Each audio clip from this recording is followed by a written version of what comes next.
ಪ್ರಿಯ ವೀಕ್ಷಕರೇ ನಮಸ್ಕಾರ. ನಮ್ಮ ಹಳ್ಳಿ ಸುದ್ದಿ ಯೂಟ್ಯೂಬ್ ಚಾನಲ್ಗೆ ಸ್ವಾಗತ. ಬೆಳೆ ವಿಮಾ ಪರಿಹಾರದ ಬಗ್ಗೆ ಮತ್ತೊಂದು ಬಿಗ್ ಅಪ್ಡೇಟ್ ಒಂದು ಬಂದಿದೆ. ಹೌದು, 23 ಲಕ್ಷ ರೈತರ ಖಾತೆಗೆ 1449 ಕೋಟಿ ಬೆಳೆ ವಿಮಾ ಪರಿಹಾರ ಬಿಡುಗಡೆ ಆಗಿದೆ. ಈ ಜಿಲ್ಲೆಗೆ ಪ್ರತಿ ಹೆಕ್ಟರ್ಗೆ 25,000 ರೂಪಾಯಿ ಬೆಳೆ ವಿಮಾ ಪರಿಹಾರ ಬಿಡುಗಡೆ ಆಗಿದೆ. ಯಾವ ಜಿಲ್ಲೆಗೆ ಎಷ್ಟು ಜಮಾ ಆಗಿದೆ ಚೆಕ್ ಮಾಡಿಕೊಳ್ಳುವುದು ಹೇಗೆ ಎಲ್ಲವನ್ನೂ ಕೂಡ ಈ ವಿಡಿಯೋದಲ್ಲಿ ತಿಳಿಸ್ಕೊಡ್ತಾ ಹೋಗ್ತೀವಿ. ದಯವಿಟ್ಟು ಸ್ಕಿಪ್ ಮಾಡದೆ ನಮ್ಮ ವಿಡಿಯೋನ ಸಂಪೂರ್ಣವಾಗಿ ನೋಡಿ. ಹಾಗೆ ನೀವು ನಮ್ಮ ಚಾನಲ್ನ ಸಬ್ಸ್ಕ್ರೈಬ್ ಆಗಿಲ್ಲ ಅಂತಂದ್ರೆ ಈ ಕೂಡಲೇ ಸಬ್ಸ್ಕ್ರೈಬ್ ಆಗಿ ಹಾಗೆ ಬೆಲ್ ಐಕನ್ ಕ್ಲಿಕ್ ಮಾಡಿ ಆಲ್ ಅಂತ ಸೆಲೆಕ್ಟ್ ಮಾಡಿ. 2024-25ನೇ ಸಾಲಿನ ಮುಂಗಾರು ಹಂಗಾಮಿನ ವಿವಿಧ ಬೆಳೆಗಳಿಗೆ ಹಾನಿಗೆ ಬೆಳೆ ವಿಮೆ ಮಂಜೂರಾಗಿದ್ದು ರಾಜ್ಯಕ್ಕೆ 1449 ಕೋಟಿ ರು ಬಿಡುಗಡೆ ಆಗಿದೆ. ಕಲಬುರಗಿ ಹಾಗೂ ಗದಗ ಜಿಲ್ಲೆಗೆ ಬಂಪರ್ ಪರಿಹಾರ ದೊರಕಿದೆ.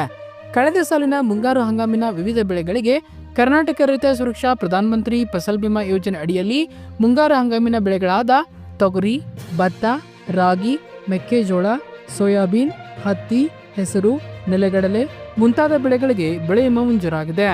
ಇದರಲ್ಲಿ ಅರ್ಧಕ್ಕಿಂತ ಹೆಚ್ಚಿನ ಹಣ ಈಗಾಗಲೇ ರೈತರ ಖಾತೆಗಳಿಗೆ ಜಮಾ ಆಗಿದೆ. ಕಳೆದ ಹಲವಾರು ವರ್ಷಗಳಿಂದ 1400ರಿಂದ 1400 ಅಂದಾಜಿನಲ್ಲಿ ರಾಜ್ಯಕ್ಕೆ ಬೆಳೆ ವಿಮೆ ಬಿಡುಗಡೆ ಆಗುತ್ತಿದೆ. ಅದೇ ರೀತಿ 2024-25ನೇ ಸಾಲಿನ ಮಂಜೂರಾತಿ ಆಗಿರುವ ಒಟ್ಟಾರೆ ಬೆಳೆ ವಿಮೆ ಪರಿಹಾರದಲ್ಲಿ ಸಿಂಹಪಾಲು ಕಲಬುರಗಿ ಹಾಗೂ ಗದಗ ಜಿಲ್ಲೆ ಪಡೆದಿರುವುದು ಗಮನಾರ್ಹ ಸಂಗತಿಯಾಗಿದೆ. ಕಲಬುರಗಿಗೆ 3 ಪಟ್ಟು ಹೆಚ್ಚಳ. ಹೌದು, ಕಲಬುರಗಿ ಜಿಲ್ಲೆಗೆ 656 ಕೋಟಿ, ಗದಗ ಜಿಲ್ಲೆಗೆ 242 ಕೋಟಿ ಹಾಗೂ ಹಾವೇರಿ ಜಿಲ್ಲೆಗೆ 95 ಕೋಟಿ, ವಿಜಯಪುರಕ್ಕೆ 97 ಕೋಟಿ ಹಾಗೆ ಧಾರವಾಡಕ್ಕೆ 23 ಕೋಟಿ ಬೆಳೆ ವಿಮೆ ಮಂಜೂರಾಗಿದೆ. ಗಮನಾರ್ಹ ಸಂಗತಿ ಅಂದ್ರೆ 2023-24ನೇ ಸಾಲಿನಲ್ಲಿ ಕಲಬುರಗಿಗೆ 189 ಕೋಟಿ ಹಾಗೂ ಹಾವೇರಿಗೆ 400 ಕೋಟಿ ಬೆಳೆ ವಿಮೆ ಬಿಡುಗಡೆಯಾಗಿತ್ತು. ಗದಗ ಹಾಗೂ ಹಾವೇರಿ ಜಿಲ್ಲೆಗೆ ಸತತವಾಗಿ ಕಳೆದ 1.5 ದಶಕದಿಂದ 100 ಕೋಟಿ ರು ಅಧಿಕ ಬೆಳೆ ವಿಮೆ ಬಿಡುಗಡೆ ಆಗುತ್ತಲೇ ಬರುತ್ತಿದೆ. ಕಳೆದ ಮಾರ್ಚ್ನಲ್ಲಿ ಮುಂಗಾರು ಹಂಗಾಮಿನ ತೊಗರಿ, ಹೆಸರು, ಉದ್ದು, ಸೂರ್ಯಕಾಂತಿ ಸೇರಿ ಇತರ ಬೆಳೆಗಳಿಗೆ ಬೆಳೆ ವಿಮೆ ಪರಿಹಾರ ಮಂಜೂರಾಗಿದ್ದು ಅಕಾಲಿಕ ಹಾಗೂ ಮಳೆ ಕೊರತೆಯಿಂದ ಹಾನಿಗೀಡಾದ ರೈತರಿಗೆ ಈ ಬೆಳೆ ಪರಿಹಾರ ನಿಜಕ್ಕೂ ಆಸರೆ ಆಗುವಂತೆ ಮಾಡಿದೆ. ರಾಜ್ಯಕ್ಕೆ 1449 ಕೋಟಿ ರು ಬೆಳೆ ವಿಮೆ ಪರಿಹಾರ 23 ಲಕ್ಷ ರೈತರಿಗೆ ದೊರಕಲಿದೆ. ಯಾವ ಜಿಲ್ಲೆಗೆ ಎಷ್ಟು ಜಮಾ ಆಗಿದೆ ನಮ್ಮ ಸ್ಕ್ರೀನ್ ಮೇಲೆ ನೋಡ್ತಾ ಇರಬಹುದು. ಒಂದ್ಸಾರಿ ಚೆಕ್ ಮಾಡಿಕೊಳ್ಳಿ. ಬೆಳೆ ವಿಮೆ ಯೋಜನೆ ಅಡಿಯಲ್ಲಿ ರೈತರು ನೋಂದಣಿಗೆ ಕೊನೆಯ ದಿನಾಂಕ ಪ್ರಕಟವಾಗಿದೆ. ಹೌದು, ತೋಟಗಾರಿಕಾ ಬೆಳೆ ಬೆಳೆದ ರೈತರು ಹವಾಮಾನ ವೈಪರೀತ್ಯದಿಂದ ಬೆಳೆ ನಷ್ಟ ಸಂಭವಿಸಿದರೆ ಪರಿಹಾರವನ್ನು ತುಂಬಿಕೊಡುವ ನಿಟ್ಟಿನಲ್ಲಿ 2025-26ನೇ ಸಾಲಿನ ಮುಂಗಾರು ಮತ್ತು ಹಿಂಗಾರು ಹಂಗಾಮುಗಳಿಗೆ ಮರುವಿನ್ಯಾಸಗೊಳಿಸಲಾದ ಹವಾಮಾನ ಆಧಾರಿತ ಬೆಳೆ ವಿಮೆ ಯೋಜನೆಯನ್ನು ಸರ್ಕಾರ ಜಾರಿಗೊಳಿಸಿದ್ದು ದಕ್ಷಿಣ ಕನ್ನಡ ಜಿಲ್ಲೆಗೆ ಅಡಿಕೆ ಹಾಗೂ ಕಾಳುಮೆಣಸು ಬೆಳೆಗಳನ್ನು ಅಧಿಸೂಚಿಸಲಾಗುತ್ತದೆ.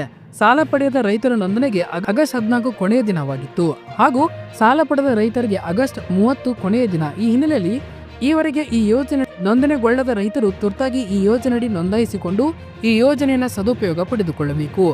ಬೆಳೆಸಾಲ ಪಡೆದ ರೈತರು ಬೆಳೆಸಾಲ ಹೊಂದಿರುವ ಬ್ಯಾಂಕಿನಲ್ಲಿ ಹಾಗೂ ಬೆಳೆಸಾಲ ಹೊಂದಿಲ್ಲದ ರೈತರು ತಮ್ಮ ಉಳಿತಾಯ ಖಾತೆ ಹೊಂದಿರುವ ಬ್ಯಾಂಕುಗಳಲ್ಲಿ ಈ ಯೋಜನೆ ಅಡಿ ನೋಂದಾಯಿಸಿಕೊಳ್ಳಬಹುದು ಹಾಗೂ ಸಾಮಾನ್ಯ ಸೇವಾ ಕೇಂದ್ರ ಮತ್ತು ಗ್ರಾಮೋನ್ಗಳ ಮೂಲಕವೂ ನೋಂದಣಿಗೆ ಅವಕಾಶ ಕಲ್ಪಿಸಲಾಗಿದೆ.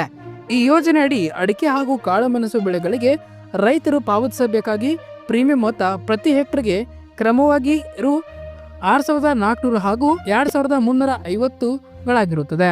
ದಕ್ಷಿಣ ಕನ್ನಡ ಜಿಲ್ಲೆಯಲ್ಲಿ ಈ ಯೋಜನೆ ಅನುಷ್ಠಾನಕ್ಕೆ ಸಂಬಂಧಿಸಿದಂತೆ ವಿಮಾ ಸಂಸ್ಥೆಯಾಗಿ ಪ್ರಸಕ್ತ ಸಾಲಿನ ಡಾಟಾ AIG ಸಂಸ್ಥೆ ಆಯ್ಕೆಯಾಗಿದೆ. ಹೆಚ್ಚಿನ ಮಾಹಿತಿಗಾಗಿ ದಕ್ಷಿಣ ಕನ್ನಡ ಜಿಲ್ಲೆಯ ತೋಟಗಾರಿಕಾ ಇಲಾಖೆಯನ್ನು ಸಂಪರ್ಕಿಸಬಹುದೆಂದು ತೋಟಗಾರಿಕಾ ನಿರ್ದೇಶಕರು ಪ್ರಕಟಣೆಯಲ್ಲಿ ತಿಳಿಸಿದ್ದಾರೆ.